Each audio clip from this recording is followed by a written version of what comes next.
இன்றைக்கி eviction update என்கிட்ட நிறைய பேர் கேட்குறீங்க. எனக்கு சத்தியமாக எவிக்ஷன் யாருன்னு தெரியாது. என்னை பொறுத்தளவில் ஒரு நார்மல் வியூவராக உங்களே மாதிரி நான் எக்ஸ்பெக்ட் பண்ணுறது வந்து ரம்யாவோட எவிக்ஷன் தான் நான் எக்ஸ்பெக்ட் பண்ணிகிட்ருக்கேன். கண்டிப்பாக ரம்யா எவிக்ட் ஆகி போயிடுவாங்க.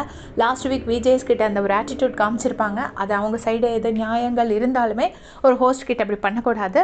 அதனால் அதுக்கு வந்து ரம்யா இந்த வாரம் ப்ளஸ் ஓட்ஸும் கம்மியாக தான் இருக்கும் அண்ட் பெருசாக ஷோக்கு கான்ட்ரிபியூட் பண்ணுறதில்ல. அதனால 99% ரம்யா எவிக்ஷன் ஆகிறதுக்கு சான்சஸ் இருக்குது.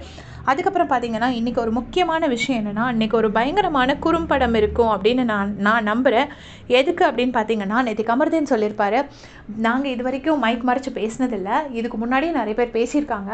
அப்போ பிக் பாஸ் வந்து எங்களை யூஸ் பண்ணிக்கிட்டாரு, உங்கள் எல்லாருக்கும் சேர்த்து தண்டனை கொடுக்கறதுக்கு எங்களை யூஸ் பண்ணிக்கிட்டாரு அப்படின்னு சொல்லி கமர்தீன் சொல்லியிருப்பார்.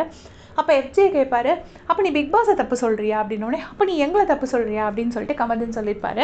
ஸோ அதுக்கு வந்துட்டு ஒரு குறும்படம் பார்த்திங்கன்னா எல்லா இடத்துலையும் வைரல் ஆகிட்டுருக்கு.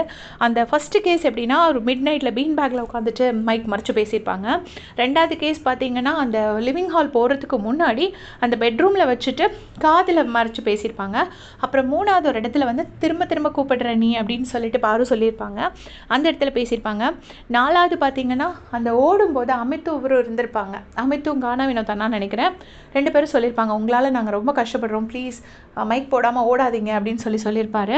அதுக்கப்புறம் 5th வந்து விக்ரமும் வியானாவும் இருக்கும்போது விக்ரம் பார்த்துட்ருக்கானா, அவன் முன்னாடி வச்சு தான் அப்போ கண்டிப்பாக பண்ணணும், அவன் கிடைக்கிறாங்க இருக்கேன் அப்படின்னு சொல்லிட்டு அவங்க முன்னாடி வச்சுட்டு ஒரு வாட்டி காதில் ஹக் பண்ணி பேசியிருப்பாங்க. 6வது வந்து திரும்ப மிட் நைட்டில் வந்துட்டு ரம்யா கிட்ட ஒரு கெட்ட வார்த்தை சொன்னேன்னு சொல்லிட்டு மைக்கை மறைச்சிருப்பாங்க பார்வதி. அதுக்கப்புறம் 7வது இடம் வந்து எப்படின்னா, இந்த வீட்டில் உள்ள பசங்கள்லாம் அவங்களுக்கு என்ன ரிலேஷன் வேணும், பொண்ணுங்கள்லாம் என்ன ரிலேஷன் வேணும்னு சொல்லிட்டு சும்மா ஃபன்னாக ஒரு டிஸ்கஷன் போயிட்டு இருந்திருக்கும் கார்டன் ஏரியாவில். அந்த டிஸ்கஷன் அப்போ பேசியிருப்பாங்க. அப்புறம் கடைசி எப்போ அப்படின்னு பார்த்தீங்கன்னா, நேற்றுக்கு எக்ஸசைஸ் பண்ணும்போது மாறி மாறி பேசிகிட்டு இருந்திருப்பாங்க. ரொம்ப நேரமாக மைக் போடாமல் எக்ஸசைஸ் பண்ணியிருந்திருப்பாங்க.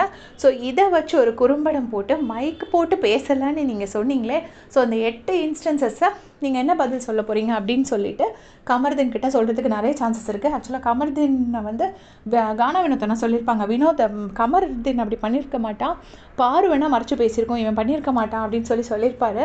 அப்போ அந்த இடத்துல கமர்தீன் சொல்லுவாங்க, நானும் பேசினதில்லை, பாருவும் பேசினதில்லைன்னு சொல்லியிருப்பாங்க. ஸோ அதை ப்ரூவ் பண்ணுறதுக்காக பிக் பாஸ் இன்றைக்கி இந்த குறும்படம் போட்டு, ஏன்னா குறும்படம் போட்டும் ரொம்ப நாள் ஆச்சு. சாண்ட்ராக்கு போட்டாங்க, அப்புறமா பார்வதிக்கு ஒன்று போட்டாங்க, அவங்க குக்கிங்க்கு ஒரு போட்டாங்க. ஸோ இன்றைக்கி போடுறதுக்கு வாய்ப்பு இருக்குது அப்படின்னு நான் நம்புகிறேன். இது வந்து எந்த அஃபிஷியல் இன்ஃபர்மேஷன் கிடையாது. ஸோ பொறுத்து இருந்து நம்ம பார்க்கலாம். உங்களுடைய கமெண்ட் சொல்லுங்கள். தேங்க்ஸ் ஃபார் வாட்சிங்.